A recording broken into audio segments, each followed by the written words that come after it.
तो है guys, welcome back to the video. तो गाइज ये है इस पोर्ट्रेट का फाइनल एपिसोड। और इसके पहले मैं 4 एपिसोड अपलोड कर चुका हूँ जिसमें मैंने पूरे डिटेल में बताया है, आउटलाइन से लेके फेस शेडिंग तक। ठीक है, और इस वीडियो में मैं क्लोथ और बैकग्राउंड दोनों को शेड करना बताऊँगा, डिटेल में आपको अच्छे से समझाऊँगा, ताकि आपको ये वीडियो देखने के बाद अच्छे तरीके से समझ में आ जाए कि क्लोथ और बैकग्राउंड को किस तरीके से ड्रॉ करते हैं। तो अगर आप एक प्रॉपर पोर्ट्रेट बनाना सीखना चाहते हो तो आप ये पूरा सीरीज़ जाके देख सकते हो, या फिर और भी बहुत सारे पोर्ट्रेट का मैंने सीरीज़ बना रखा है। आप जाके प्लेलिस्ट चेक कर सकते हो मेरा। आप मेरे चैनल पे जाओगे, वहाँ पे प्लेलिस्ट का ऑप्शन मिल जाएगा, वहाँ जाके आप देखोगे तो बहुत सारे प्लेलिस्ट मैंने बना रखा है आपके लिए, जिसमें डिटेल में सारी चीज़ें मैंने बताया है। तो आप एक रियलिस्टिक पोर्ट्रेट बनाना सीखना चाहते हो तो आप वो पूरा सीरीज़ जाके देख सकते हो। फिलहाल यहाँ पे मैं सिंपली वीडियो में हम आगे बढ़ते हैं। जो डार्क एरियाज़ हैं, आप रेफरेंस में सामने आपको दिख रहा है, जो डार्क एरियाज़ हैं उसको मैं मार्क कर ले रहा हूँ। ठीक है, और उसके बाद अब शर्ट का पैटर्न देखोगे ना तो बहुत ही सिंपल है। शर्ट का पैटर्न बहुत ही सिंपल है, एक बस लाइन बनी हुई है। तो अब यहाँ पे सवाल ये आता है कि अगर ऐसे सोचो कि अगर आपने पैटर्न ड्रॉ कर दिया, केवल आपने लाइन ड्रॉ कर दिया, क्या केवल लाइन ड्रॉ करने से, केवल पैटर्न बनाने से वो शर्ट रियलिस्टिक बन जाएगी? तो नहीं बनेगी, ऑब्वियसली नहीं बनेगी, क्योंकि पैटर्न के साथ हमें शेड्स को भी अच्छे तरीके से बैलेंस करना है। ठीक है, तो यहाँ पे सबसे पहले मैं क्या करूँगा, जो डार्क एरियाज़ हैं उसको मैं मार्क कर लूँगा, और उसके बाद हम पैटर्न ऐड करेंगे। और पैटर्न ऐड करने के बाद वहाँ पे जहाँ पे मुझे शेडो देना है वहाँ पे हम थोड़ा सा और लेयर ऐड करेंगे। जहाँ पे मुझे हाईलाइट, जहाँ पे लाइट पड़ रही है ना, वहाँ पे अगर मुझे ज़रूरत है तो मैं मोनो ज़ीरो इरेजर अप्लाई करके वहाँ पे हाईलाइट दे दूँगा, और नहीं ज़रूरत तो वैसे ही रहने दूँगा। तो मेनली यहाँ पे जो डार्क एरियाज़ होंगे ना, जहाँ पे शेडो पड़ रहा है, उसको हमें बैलेंस करना है। तो आगे मैं दिखाता हूँ कि किस तरीके से पैटर्न के साथ हमें शेड को ऐड करना है।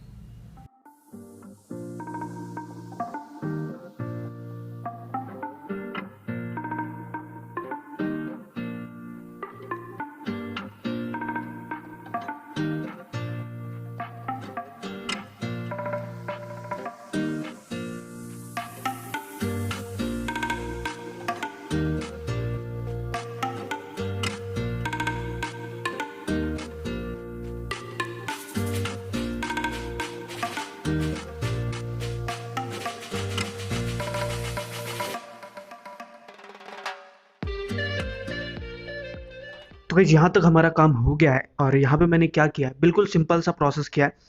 जो डार्क एरियाज थे उसको मैंने मार्क किया और उसको हल्का सा वहाँ पे शेड कर दिया। उसके बाद मैं इसको ब्लेंड कर दूंगा ताकि हमें एक अच्छा सा सरफेस मिल जाए। उसके बाद आगे का प्रोसेस भी बहुत ही सिंपल है। आपको देखो, आपको पेशेंस रखना पड़ेगा, क्योंकि देखो यहाँ पे हमें अलग अलग लेयर्स ऐड करने हैं। तो जब हम बहुत सारे लेयर जब ऐड करते हैं तो टाइम लगता है। ठीक है, उसके लिए आपको तैयार रहना। और दूसरा, लेयर के साथ में हमें एक पैटर्न भी ड्रॉ करना है, और पैटर्न इस तरीके से ड्रॉ करना है कि हम वो दिखा सकें कि कहाँ पे कपड़ा फोल्ड हो रहा है, कहाँ पे लाइट आ रहा है, कहाँ पे डार्क हो रहा है। ठीक है, तो रेफरेंस में हमें पूरी तरीके से चीज़ें दिख रही हैं। अब हम क्या करेंगे, पैटर्न में ड्रॉ करूंगा, और पैटर्न के साथ किस तरीके से हम ये लाइट एंड शेडो वाला इफेक्ट डालते हैं वो आप ध्यान से देखना। तो गाइस यहाँ तक आप बिल्कुल अच्छे तरीके से कर सकते हो, बहुत ही सिंपल है। ठीक है, लेकिन बहुत लोग क्या करते हैं, यहीं पे उनको लगता है कि यहीं पे अपना काम खत्म हो गया। ठीक है, टाइम देना नहीं चाहते। बहुत सारे लेयर्स, जो जिस तरीके का लेयर हमें रिक्वायर्ड है वो लेयर ऐड करना नहीं चाहते, और फिर हम एक्सपेक्ट करते हैं कि हमें बहुत ही अच्छा रिजल्ट मिले। ऐसे नहीं होता है। आपको अच्छे तरीके से टाइम दे के, प्रॉपर टाइम दे के, पेशेंस के साथ लेयर्स ऐड करनी पड़ेंगी। इफेक्ट जो है वो क्रिएट करना पड़ेगा। ठीक है, एक लेयर दे के, 2 लेयर दे के, हल्की सी शेडिंग करके आप एक्सपेक्ट कर रहे हो कि आपकी ड्राइंग रियलिस्टिक बने, तो ऐसा नहीं होता है। प्रोसेस कोई चेंज नहीं हो रहा, बहुत ही सिंपल सा प्रोसेस। आप ध्यान से देखोगे वीडियो का ना, तो आपको पता चलेगा कि प्रोसेस सिंपल था, बस हमें समय देना था। अगर आप छोटा सा शर्ट का एरिया बना रहे हो तो कम से कम 2-3 घंटे उसको दो। अगर आप 5 मिनट में बनाना चाहोगे तो 5 मिनट में आपका वैसा ही बनेगा। ठीक है, तो यहाँ पे मैं क्या कर रहा हूँ, एक लाइन ड्रॉ कर रहा हूँ जो शर्ट का पैटर्न है। यहाँ पे आप ध्यान से देखोगे तो आपको पता चलेगा, एक सिंपल से लाइंस को मैं ऐड कर रहा हूँ। अब यहाँ पे मैं क्या करूँगा, जहाँ पे डार्क एरियाज है, जहाँ पे शेडो हो रहा है, वहाँ पे वो लाइन को मैं एक और लाइन से ओवरलैप करूँगा। तो उससे होगा क्या कि वो एरिया हल्का सा डार्क हो जाएगा, और जो एरिया लाइट में है थोड़ा सा, वो लाइट में आ जाएगा। ठीक है, तो हमें अच्छे तरीके से उसको ओवरलैप करना है।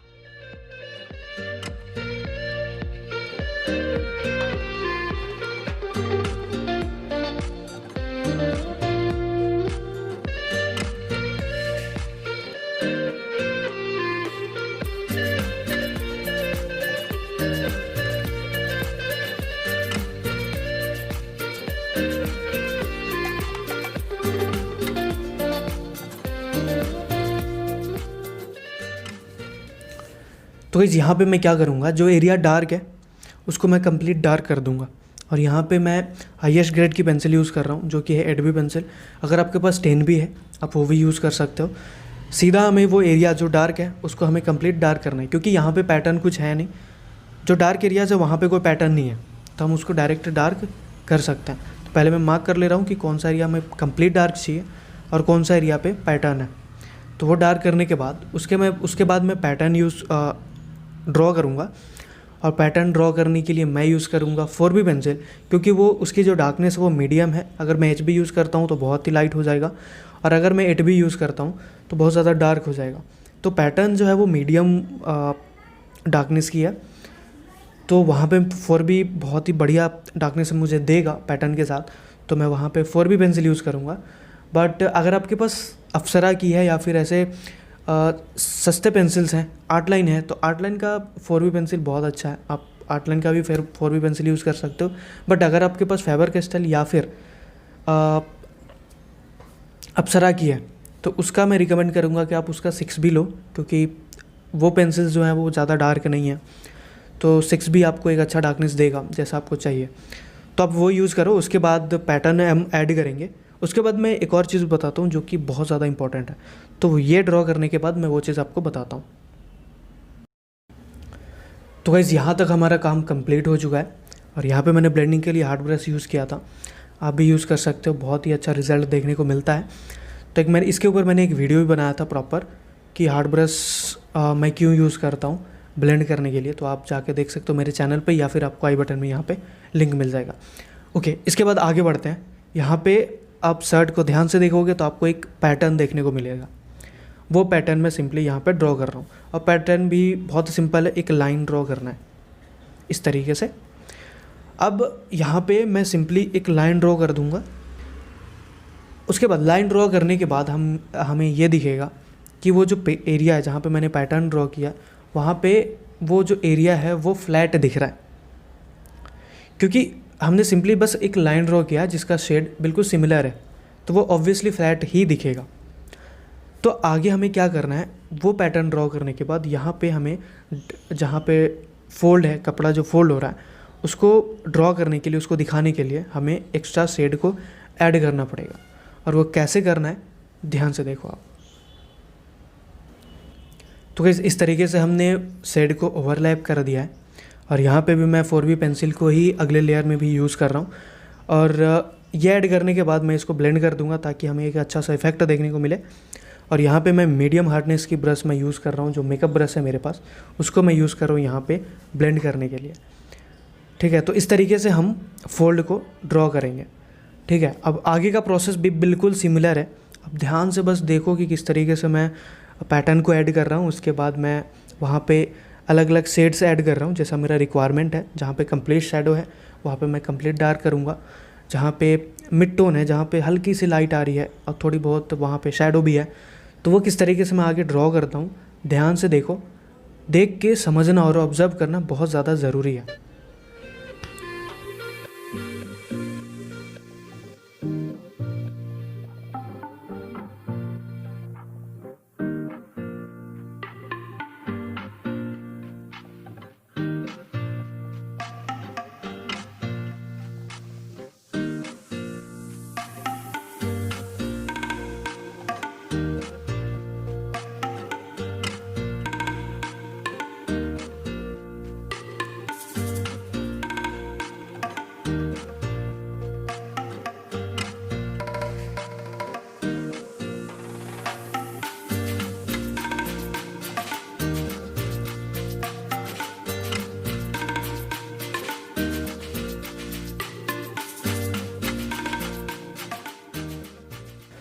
तो आगे भी आप ध्यान से देखोगे तो वही आपको दिखेगा जो प्रोसेस मैंने पहले बताया।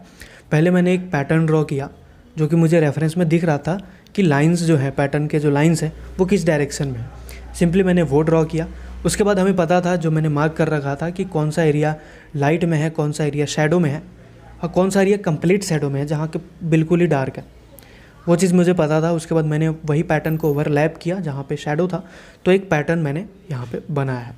ध्यान से देखोगे, अगर आपको नहीं समझ में आता एक बार में, आप रिपीट करो, फिर से देखो, उसके बाद आप प्रैक्टिस करो, क्योंकि बिना प्रैक्टिस के आपको समझ में नहीं आने वाला। अगर आपको समझ में भी आ गया, जब आप ड्रॉ करने जाओगे नहीं होगा, क्योंकि आपने प्रैक्टिस नहीं करी। तो एक बार ड्रॉ करोगे नहीं होगा, दूसरी बार करो, तीसरी बार करो, पर फिर भी नहीं हो रहा है, फिर से वीडियो देखो, फिर से प्रैक्टिस करो, क्योंकि प्रैक्टिस बहुत ज़्यादा ज़रूरी है।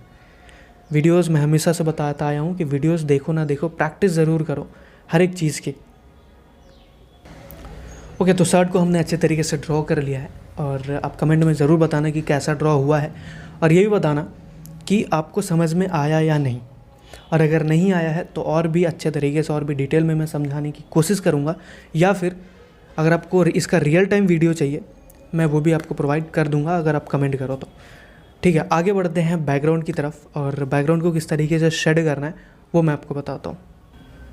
यहाँ पे सबसे पहले तो हम क्या करेंगे, जो पैटर्न है बैकग्राउंड में, जो पैटर्न दिख रहा है उसको हम रफली ड्रॉ कर लेंगे। उसके लिए मैं HB पेंसिल यूज़ कर रहा हूँ, ठीक है। और जिस तरीके से मुझे पैटर्न दिख रहा है उसको मैं रफली ड्रॉ कर लूँगा, और जो डार्क एरियाज़ है मैं वहाँ पे हल्की सी शेडिंग कर दूँगा ताकि हमें पता चले कि कौन सा डार्क एरिया है। तो ये पहले मैं इसका बैकग्राउंड को रफली ड्रॉ कर लेता हूँ, फिर शेडिंग का बताता हूँ आपको। तो यार बैकग्राउंड का जो प्रोसेस है वो भी बहुत ही सिंपल है। यहाँ पे मैं HB पेंसिल यूज़ कर रहा हूँ। अगर आपके पास आर्ट लाइन है तो आप उसका 2B यूज़ करो। देखो, आपको डार्कनेस पे ध्यान रखना है कि किस तरीके का डार्कनेस आपको चाहिए, ठीक है। और अलग अलग सीड पे अलग अलग तरीके का डार्कनेस उभर के आता है। तो अगर मैं यहाँ पे 2B यूज़ कर रहा हूँ या फिर HB यूज़ कर रहा हूँ तो आपको ज़रूरी नहीं कि यही वाला, आप शेड करके देखो, आपको देखो कि किस तरीके का डार्कनेस आपको चाहिए, उसके हिसाब से आप ग्रेड डिसाइड कर सकते हो। वैसे HB या 2B यहाँ के लिए, ये शेड के लिए सही रहेगा। आप दोनों में से कोई भी यूज़ कर सकते हो। अगर आप 2B यूज़ कर रहे हो तो हल्का सा प्रेशर आप कंट्रोल रखना, अगर HB यूज़ कर रहे हो तो हल्का फुल्का प्रेशर लगा सकते हो।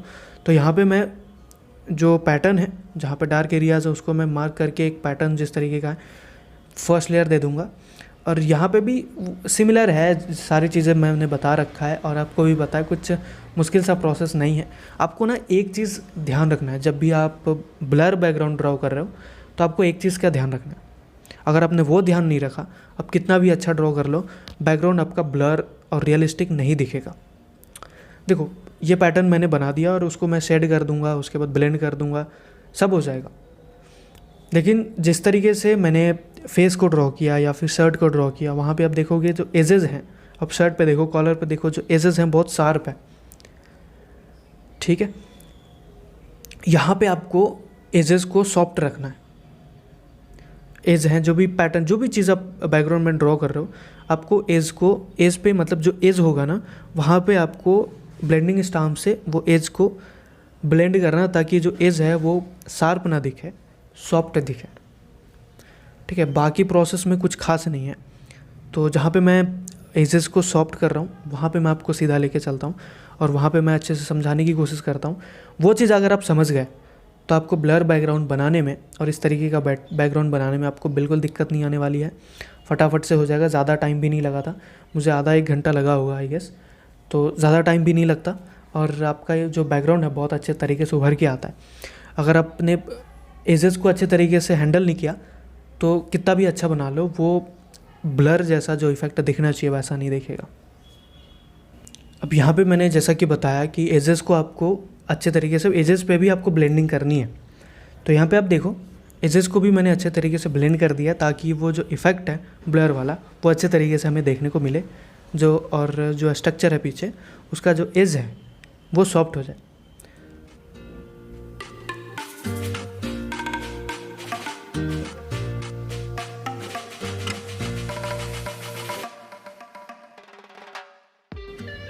ओके, तो यहाँ तक अगर आप बैकग्राउंड को देखो तो बहुत ही अच्छे तरीके से हमने पैटर्न को भी ड्रॉ कर लिया है और अच्छा ही दिख रहा है।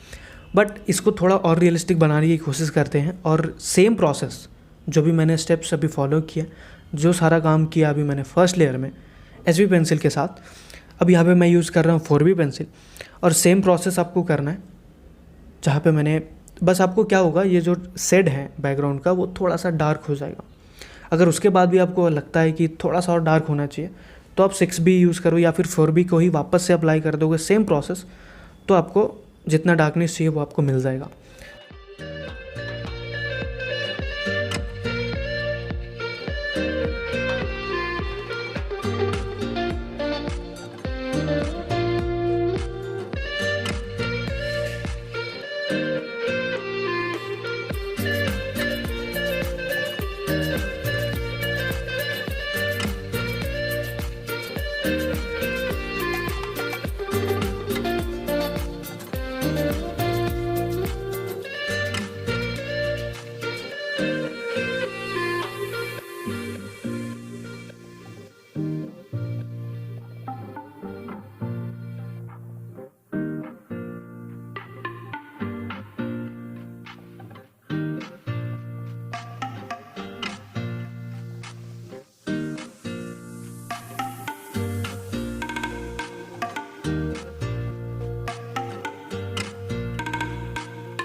तो गाइज़ एक और ज़रूरी बात, यहाँ पे आप ध्यान से देखो, पेंसिल को मैं पेपर पे किस तरीके से अप्लाई कर रहा हूँ, क्योंकि हमारा जो मोटिव है वो ये है कि ये जो शेड मैं अप्लाई कर रहा हूँ उसको अच्छे तरीके से मिक्स करना है।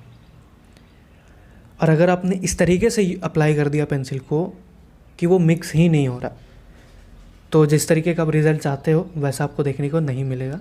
आपको यहाँ पे प्रेशर पे कंट्रोल रखना है और पेंसिल को सर्कुलर मोशन में अप्लाई करना है, हल्के हल्के से, हल्के हाथों से आपको अप्लाई करना है।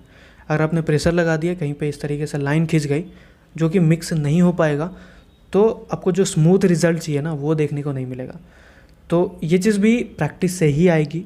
आप बहुत प्रैक्टिस करोगे तो आपको पता चलेगा कि किस तरीके से पेंसिल को होल्ड करना है, कितना प्रेशर, किस तरीके से प्रेशर को हैंडल करना है। ठीक है, उसके बाद शेड के बाद मैं ब्लेंड कर दूंगा और हमारा बैकग्राउंड तैयार हो जाएगा।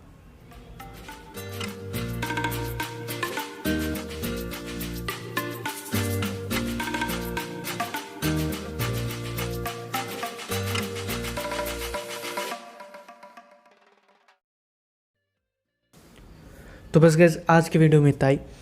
तो आई होप ये पूरा सीरीज़ आपको बहुत ही अच्छा लगा होगा। और अगर आपको कोई और पोर्ट्रेट पे पूरा सीरीज़ चाहिए, आप मुझे कमेंट सेक्शन में बता सकते हो। मैं पूरी कोशिश करूँगा उस टॉपिक पे ट्यूटोरियल सीरीज़ बनाने का। और भी कोई टॉपिक होगा, कोई सजेशन होगा, आप मुझे कमेंट सेक्शन में लिख सकते हो। मैं सारे कमेंट पढ़ता हूँ और रिप्लाई भी करता हूँ उसका। तो जो भी टॉपिक होगा मैं कोशिश करूँगा उन सब पे वीडियो बनाने की। तो मिलते हैं अगली वीडियो में, तब तक के लिए बाय बाय।